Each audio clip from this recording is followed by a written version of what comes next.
Alrighty, so we just finished talking about the reciprocity norm, and the final norm we're going to talk about is social responsibility. And this is the idea that we just feel obligated to help those who need help. So there was a study in 1999 where they presented participants with Higgins and Shaw presented participants with two scenarios. I think it's funny they use Chris. That this is actually the stimuli they use. It has nothing to do with me because I made this lecture or anything. It's just there you go. And what the Higgins and Shaw did is they had participants read a story about a character named Chris who was either hurt or lazy. The hurt Chris was basically that Chris is legitimately in the hospital. He's hurt, and that's why he is missing class. And another lazy Chris was basically the idea that Chris is not in class because he's on a skiing trip. And the question then is, do you help them? And what's clear here is in terms of social responsibility, of the two Chris's, hurt or lazy, which one do you think needs the help? Well, most people would say, well, even though both need help, they're both missing class, the more legitimate reason why they're missing class is for hurt Chris, right? He's in the hospital, he's hurt, something's happened. But lazy Chris, he's missing class for fun. Like, I'm not going to help that guy. And that's exactly what research has shown. So in terms of who participants were more likely to help, the majority, over 50% of people, said that they would help hurt Chris over lazy Chris. Now, please note that these percentages add up to 101. It's because of some rounding, right? There's actually decimal points involved and stuff like that. But needless to say, they add about to 100, where most people would help hurt Chris over lazy Chris. I actually think this is interesting because I actually think that this percent's really high. It actually makes me feel good. As an aggression researcher, I study antisocial behavior, and I get a very pessimistic kind of worldview of how people act and they behave. But the fact that 44% of people are going to just help Chris, even though we know he's lazy and his excuse is illegitimate, that still makes us feel like, that makes me feel good. Like, if this percent was like 2%, right, or something like that, then I'd be like, oh, like, we really kind of, that's not nice. But we actually have a lot of helping here, which is good. But this is the social responsibility norm. It's really easy to think about. It's just that when people need help, we help them. Like, period, done. And that, once again, it is a good thing. All right. So that ends, why we help. So let's kind of wrap that piece of it up. So why do we help? Well, we have kind of three broad ideas. Number one is the social exchange theory idea. That's why we help. We play this economic game. If the pros outweigh the cons, we help. We determine our weights. The second is empathy altruism. And we start with perspective taking, which leads to certain emotions, which leads to a motive, which leads to behavior. And whether or not you can perspective take starts that kind of on its journey. And then finally, we have norms, and we have two that we talked about. We talked about reciprocity and social responsibility. So that's why we help. But let's talk about when. All right. So this is what really, this is a really famous idea that really started some researchers on the path to studying helping. So this person you see in your upper right corner, that's Kitty Genovese. And what happened to her, and you can see on the bottom, this is in New York. What happened was she was walking down this alleyway here. All right, she was walking down this alleyway. And what happened here was that she was attacked and stabbed here. And then what happened was she ran. So she didn't die right away. She ran, and she ran to this alleyway where she was stabbed a second time. All right. Now what happened, and this is where a lot of okay, that happens. Like, that's sad. Like, death happens. People get attacked. The world's not a great place. Now what ended up happening was, though, is look over here at all these windows. All right, all these windows that are happening. There were people who would stick their heads out of all these windows and see her scream and yell for help and run away and get attacked again. And the question became, how come no one helped? How come, and like, basically no one even called the police. People just watched. And these researchers wanted to know why. So this is Latney and Darley, or Darley Latney. They were kind of the big names in this area. And here's what they found. This is a graph of several studies that they found, and I really like this graph. And I'm actually going to let me back up real quick. I want to make this there. So now you can actually see the bottom part. I'll make this bigger in a second again. So down here, what we have is on the x-axis, what you can't see labeled when I make the screen big is we have the number of bystanders. All right, so a bystander is so that's the number of bystanders, and a bystander is basically a person who's observing or watching or around. And what we have here is we kind of have two graphs in one. So what I like to do is just kind of split the graph like that. So this is graph 1, this is graph 2. All right. So what you see for the yellow graph on the left is this is the percent of people who end up helping. And what you see is that if you're the participant and you're with one other person, so there's one bystander, 85% of you help. But if you increase that to 2 bystanders, you go to 62%. And if you increase it to 5 bystanders, so there's 5 other people plus you, there's 6 people total, the likelihood of you helping drops again to 31%. So what's going to happen is the more people, there's more bystanders, just like there's more people sticking their head out these windows, the more that happens, the less likely you are to help. Now over here on graph number 2, this is the number of seconds it takes before you start helping.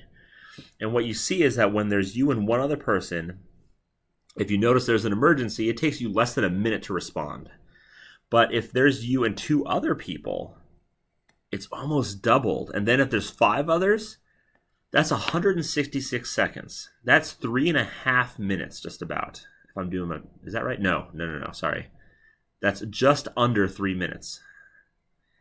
And what's happening here is that as more and more bystanders are present, more and more heads are sticking out those windows, your helping time increases, and the likelihood of you even helping decreases, right? So what Latane and Darley define this as is they describe this as the bystander effect. And that's what's happening here is that the effect itself is just when other people are around, we're less likely to help, right? And so imagine a case where let's say you're in a class at Gettysburg College, and there's a classroom of like 25 to 30 of you, and you're sitting there taking notes, doing your thing. And all of a sudden, outside of the classroom, you hear a loud bang, and then you hear a scream. Right? What's the first thing you're going to do? The first thing you're going to do is you're going to look at other people. And that is what makes the bystander effect tick, is you're going to look at other people. It's almost, you can think of this as almost like an informational social influence kind of thing, where you look around and be like, does anyone else see anything? Does anyone else have any other information that's going on?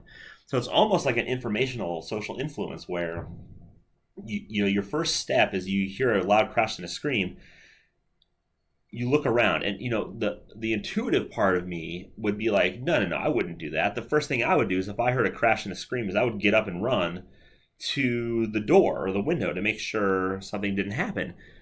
But that's actually not what happens in real life. What happens in real life is, if everyone's taking notes and you hear a scream and a crash, you look around to see, did anyone else hear that?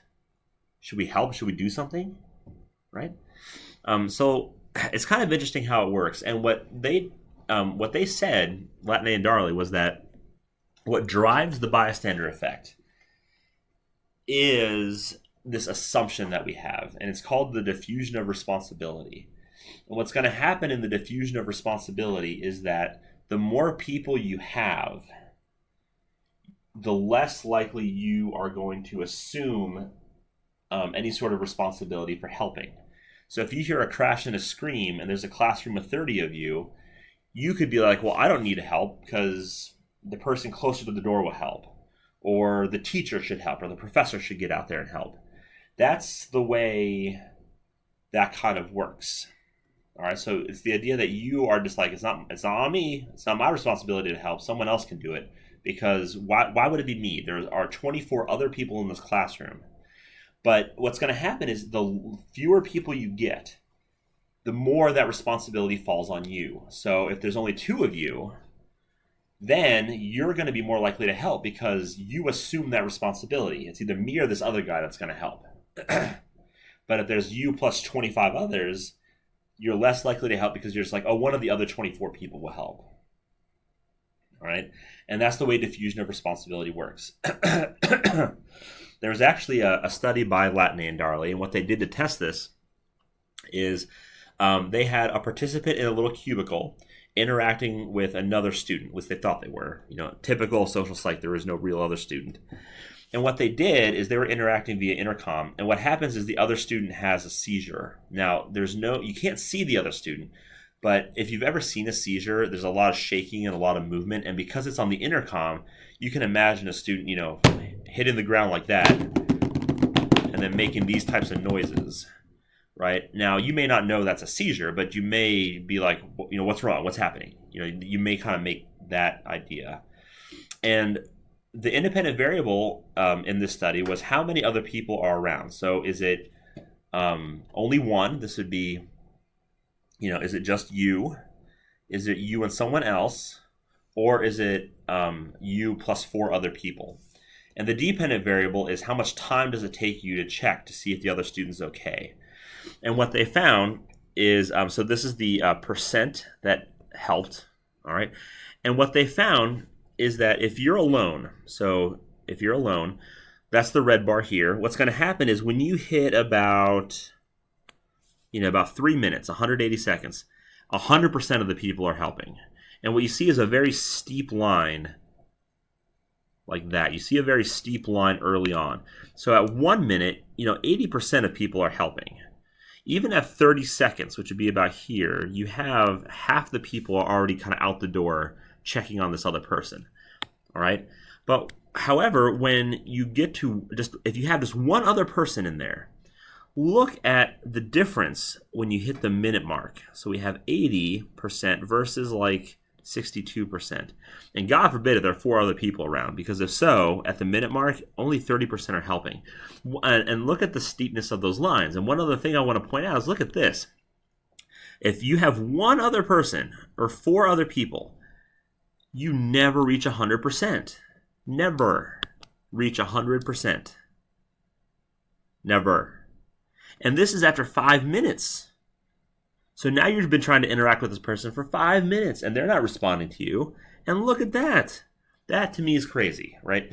But needless to say, what's happening here is if the second you are with someone else, your responsibility of helping goes away. And the more people you have in there, the more it goes away. Now, what's going to happen is what I really like about this graph is the steepness of this right here, this green bar. And what you see in that steepness is after about 240 seconds, that's 4 minutes, what you start to see is at some point you're just like, well, if no one else is going to help, I'm going. Right? That's what you start to say to yourself. Is like, fine, no one else is going to go, I'm going to go. So at some point you do tend to assume responsibility, but remember, it never hits 100%. It never hits 100%, and it just takes longer for those percentages to increase. The more people are around. And that's what diffusion of responsibility is all about, right? Is that the bystander effect is driven by this idea, is that when other people are looking out the window at Kitty Genovese, who's getting stabbed and attacked by men, there you go. I haven't seen it yet, but apparently there's either a movie or a documentary that's just come out or it's coming out soon that talks about the Kitty Genovese murder and how and what really happened, quote unquote. They make the argument that social psychologists actually got the story wrong, although it doesn't really matter because the findings are right. But a lot of social psychologists talk about the Kitty Genovese study, like I did at the beginning. And these apparently, I've seen the commercials. This documentary is making the claim like, oh, we got the story wrong. It's not actually what happened. But needless to say, that's how I was learning it, so that's how I teach it to you. So I believe we just have one more topic. One more piece left to the helping topic. There we go. And that'll be on the final video.